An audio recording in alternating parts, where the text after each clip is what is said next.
Hi friends, plus two വിദ്യാർത്ഥികൾക്ക് first English exam Monday afternoon തുടങ്ങുകയാണ്.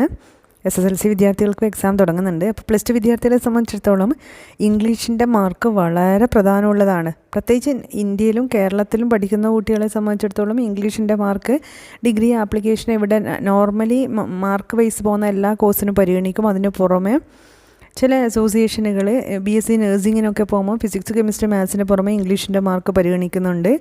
ഇതിനൊക്കെ അപ്പുറം എബ്രോഡ് പഠിക്കണമെന്ന് ആഗ്രഹിക്കുന്ന വിദ്യാർത്ഥികളെ സംബന്ധിച്ചിടത്തോളം ഇംഗ്ലീഷിൻ്റെ മാർക്ക് വളരെ പ്രധാനം. മാത്രമല്ല ഇപ്പോൾ നിങ്ങൾ ഡിഗ്രി കഴിഞ്ഞിട്ടാണ് ഇപ്പോൾ UK ഒരു MBA ചെയ്യാൻ പോകുന്നതെങ്കിൽ പോലും IELTS TTS ഇതുപോലുള്ള എക്സാമൊക്കെ വരുന്ന സമയത്ത് നിങ്ങൾക്ക് ഇംഗ്ലീഷിൽ 75% അതിൽ കൂടുതൽ മാർക്ക് ഉണ്ടെങ്കിൽ അവിടെ പരിഗണനയുണ്ട്. അതായത് ഇംഗ്ലീഷിൻ്റെ മാർക്ക് എല്ലാ അർത്ഥത്തിലും എവിടെ പോലും എപ്പോഴും ഇംഗ്ലീഷിന് ഈ കുട്ടിക്ക് എത്ര മാർക്കുണ്ട് എന്നത് വലിയൊരു കാര്യം തന്നെയാണ്.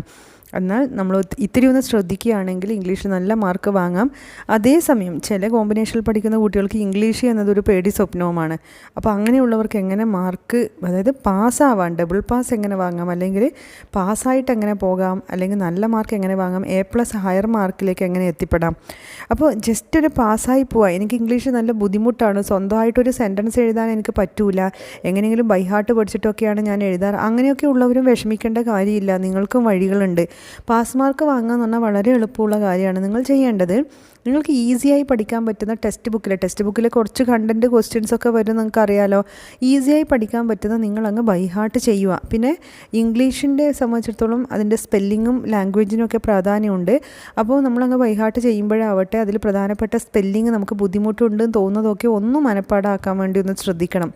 അപ്പോൾ ഇങ്ങനെ വലിയ ക്വസ്റ്റ്യൻ ആൻസറൊക്കെ ഉണ്ടെങ്കിൽ, അതായത് ഏതെങ്കിലും ഒരു ചാപ്റ്ററിലെ വലിയ ക്വസ്റ്റ്യൻസൊക്കെ ചോദിക്കുകയാണെങ്കിൽ അത് മൊത്തമൊന്നും നിങ്ങൾക്ക് പഠിക്കാൻ പറ്റുന്നില്ല എങ്കിൽ നിങ്ങൾ ഓരോ ചാപ്റ്ററിൻ്റെ സമ്മറി എന്ന രീതിയിൽ ഒരു 5 സെൻറ്റൻസിൽ ഒതുങ്ങാൻ പറ്റുന്ന ആൻസേഴ്സ് പലയിടത്തും കിട്ടാനുണ്ട്. അത് നിങ്ങൾക്ക് നിങ്ങളുടെ മിക്കവാറും സ്കൂളിലെ ഇംഗ്ലീഷ് ടീച്ചേഴ്സ് തന്നെ അത് തന്നിട്ടുണ്ടാകും.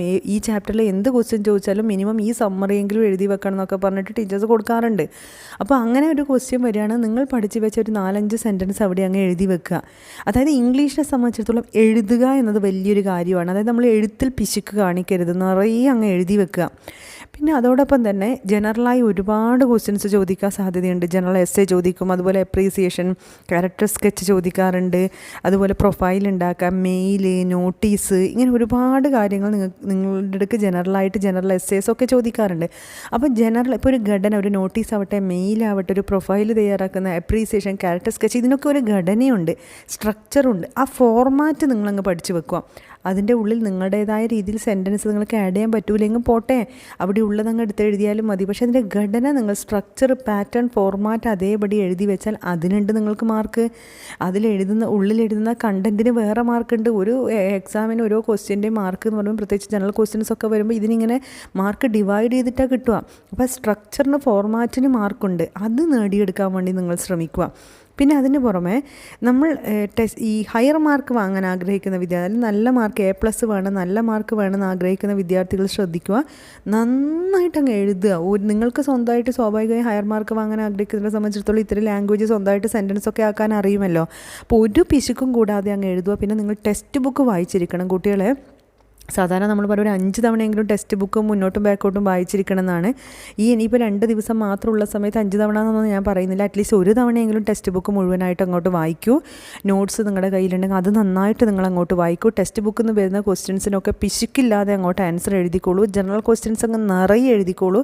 ഇംഗ്ലീഷ് മാക്സിമം അഡീഷണൽ ഷീറ്റ് നിങ്ങൾ കൂട്ടുവാനായിട്ടുള്ളൂ. ഇംഗ്ലീഷ് സെക്കൻഡ് ലാംഗ്വേജ് ആയാലും അങ്ങനെ തന്നെയാണ്. ലാംഗ്വേജിൽ എഴുതി ഹൈ മാർക്ക് സ്കോർ ചെയ്യാൻ വേണ്ടി നിങ്ങൾ ശ്രദ്ധിക്കേണ്ടതാണ്. പിന്നെ ഗ്രാമർ ശ്രദ്ധിക്കണം, സ്പെല്ലിങ് ശ്രദ്ധിക്കണം.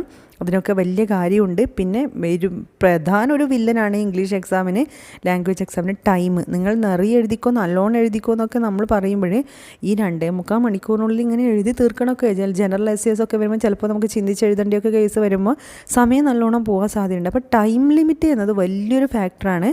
അപ്പം എല്ലാം അറ്റൻഡ് ചെയ്യുക. അതായത് കമ്പൽസറി ക്വസ്റ്റ്യൻസ്, ഇപ്പോൾ എക്സസ് വരുന്ന ക്വസ്റ്റ്യൻ എഴുതി വെക്കാൻ നമുക്ക് സമയം ഉണ്ടാവില്ല. എക്സസ് ഒന്നും നോക്കണ്ട, നന്നായി അറിയാവുന്ന, എഴുതി ഫലിപ്പിക്കാൻ പറ്റുന്ന ആൻസേഴ്സ് എല്ലാം നിർബന്ധമായി നിങ്ങൾ ചെയ്തിരിക്കേണ്ട ക്വസ്റ്റ്യൻസ് ഒന്നുപോലും വിടരുത്. ഒന്ന് വിട്ടാൽ, സപ്പോസ് 5 മാർക്കിൻ്റെ ഒരു ക്വസ്റ്റ്യൻ വിട്ടാൽ പിന്നെ നിങ്ങളുടെ മാർക്ക് 75-ലാണ്. അപ്പോൾ അതത്ര നന്നായിട്ട് എഴുതിയാലും അതിൽ താഴോട്ടേ വരികയുള്ളൂ. അപ്പോൾ എല്ലാം നിർബന്ധമായി അറ്റൻഡ് ചെയ്യേണ്ട എല്ലാ ക്വസ്റ്റിനും അറ്റൻഡ് ചെയ്തിരിക്കണം. നന്നായി നിങ്ങൾക്ക് അറിയുന്ന സെൻറ്റൻസ് ഭംഗിയായി അവതരിപ്പിക്കുക, ഭംഗിയായി പ്രസൻറ്റ് ചെയ്യുക, പിശുക്ക് കൂടാതെ സെൻറ്റൻസുകൾ എഴുതി നിങ്ങളുടെ അറിവ് മാക്സിമം അവിടെ പ്രതിഫലിപ്പിക്കുക. ഗ്രാമർ ശ്രദ്ധിക്കുക, അത് പ്രത്യേക ഒരു പരിഗണന കൊടുത്തിരിക്കണം. അതുപോലെ തന്നെ ടെക്സ്റ്റ് ബുക്കിൽ നിന്ന് വരുന്ന ക്വസ്റ്റ്യൻസ് ശ്രദ്ധിക്കുക, അതിന് ആപ്റ്റായ ആൻസർ തന്നെ കൊടുക്കാൻ ശ്രദ്ധിക്കുക. നല്ല ലാംഗ്വേജ്, നല്ല സ്പെല്ലിങ്, വൃത്തിയും വെടിപ്പും ഉണ്ടാകാൻ ശ്രദ്ധിക്കുക. മാക്സിമം പേജസ് എഴുതാൻ ശ്രദ്ധിക്കുക. ഇപ്പോൾ ഫസ്റ്റ് ഇയറിന് തോറ്റ വിദ്യാർത്ഥികളെ കൂട്ടത്തിൽ ഇത് കേൾക്കുന്നുണ്ട് പോലും നിങ്ങൾ വിഷമിക്കേണ്ട. സെക്കൻഡ് ഇയർ നിങ്ങൾക്ക് പാസ്സാവാം. 2 വർഷത്തെയും കൂടി മാർക്ക് കൂട്ടിയിട്ടാണല്ലോ നമ്മുടെ പാസ് മാർക്ക് നിശ്ചയിക്കുന്നത്. അപ്പോൾ നിങ്ങൾ ശ്രദ്ധിക്കേണ്ടത്, നിങ്ങൾ ഈ ജനറൽ ക്വസ്റ്റ്യൻസിൻ്റെ സ്ട്രക്ചർ, ഫോർമാറ്റ്, ഘടനയൊന്ന് പഠിച്ച് വെച്ചേക്കുക. പിന്നെ നിങ്ങൾക്ക് ഓരോ ചാപ്റ്ററിലെയും അറിയുന്ന ആൻസർ എന്താണോ ആ ചാപ്റ്ററിൽ, ഇപ്പോൾ സപ്പോസ് 5ാമത്തെ ചാപ്റ്ററിൽ യൂണിറ്റിൽ നിന്ന് ഇന്ന ഭാഗത്തുനിന്ന് ഒരു ക്വസ്റ്റ്യൻ വന്നാൽ ആ ഭാഗത്തെ എക്സാക്റ്റ് ആൻസർ അറിയില്ലെങ്കിലും അവിടെ ചുറ്റിപ്പറ്റി നിങ്ങൾക്ക് അറിയാവുന്ന കാര്യം എന്തെങ്കിലും ഉണ്ടെങ്കിൽ അവിടെ എഴുതി വെക്കുക. ഇനി ഒരു തരത്തിലും നിങ്ങൾക്ക് ആൻസർ ഒന്നും കിട്ടുന്നില്ല, ഇതിനെക്കുറിച്ച് ഒന്നും എഴുതാൻ അറിയില്ല ടെക്സ്റ്റ് ബുക്കിൽ, എന്നാലും എനിക്കത് ഈവൻ പാസ്സാവണം, എനിക്ക് ഫസ്റ്റ് ഇയർ മാർക്ക് കുറവാണ് എന്നുള്ളവർ അറ്റ്ലീസ്റ്റ് ക്വസ്റ്റ്യൻ നന്നായിട്ട് അവിടെ എഴുതി വെക്കുക. അതിനോട് എന്തെങ്കിലും ചേർത്തിട്ട് നിങ്ങളുടേതായത് എഴുതാൻ പറ്റുമോ നോക്കുക. അതായത് വിടാതിരിക്കുക. ഒരു ക്വസ്റ്റ്യൻ പോലും അവിടെ നമ്പർ ഇട്ടിട്ടോ എഴുതാതിരിക്കരുത്.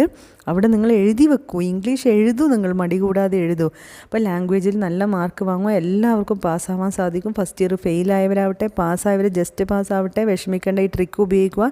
പറ്റുമെങ്കിൽ എല്ലാ ചാപ്റ്ററിൻ്റെയും ഒരു 5 സെൻറ്റൻസ് അല്ലെങ്കിൽ ഒരു 3 സെൻറ്റൻസിൽ വരുന്ന ഒരു സമ്മറി അങ്ങോട്ട് പഠിച്ച് വെക്കുക. അതങ്ങോട്ട് എഴുതി വെക്കുക. അത് ആ ചാപ്റ്ററിൽ ഏത് ക്വസ്റ്റ്യൻ വന്നാലും ജനറൽ ക്വസ്റ്റ്യൻസിൻ്റെ പാറ്റേൺ, ഘടന ഓർത്ത് വെക്കുക. അതൊക്കെ നമ്മുടെ ടീച്ചേഴ്സ് നമ്മുടെ സ്കൂളിലെ ടീച്ചേഴ്സ് ഇമ്പോർട്ടൻ്റ് എന്ന് പറഞ്ഞത്, അല്ലെങ്കിൽ മോഡൽ എക്സാമിൽ ചോദിച്ചിരിക്കുന്ന പാറ്റേണിലുള്ളതൊക്കെ ഒന്ന് മനസ്സിൽ ഓർത്ത് വെച്ചേക്കുക. അറിയാവുന്ന അറിവുകളൊക്കെ മാക്സിമം ഇംഗ്ലീഷിൽ പ്രസൻറ്റ് ചെയ്യുക. വൃത്തിയോടെ വെടിപ്പോടെ എഴുതുക. ഒരു സംശയവും വേണ്ട, നല്ല മാർക്ക് നിങ്ങൾക്ക് സ്കോർ ചെയ്യാൻ സാധിക്കും.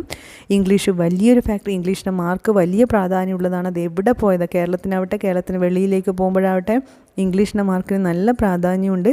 ഇനി ഹയർ കോഴ്സസിന് പോകേണ്ടവരാണ് നമ്മൾ. അതുകൊണ്ട് മാക്സിമം എഴുതി 2.25 മണിക്കൂറും എക്സാം ഹോളിൽ തന്നെ ഇരിക്കുക. കൂൾ ഓഫ് ടൈം വളരെ ഇഫക്റ്റീവായി ഉപയോഗപ്പെടുത്തുക.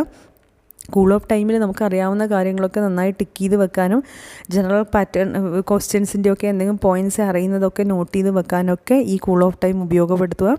ഉച്ചയ്ക്ക് ശേഷമാണ് എക്സാം. നമുക്കറിയാം ചൂടുണ്ട്, റംസാൻ മന്താണ്, നോമ്പുണ്ട്, വ്രതം എടുത്തിരിക്കുന്ന കുട്ടികൾക്ക് സ്ട്രെയിൻ എല്ലാം അറിയാം.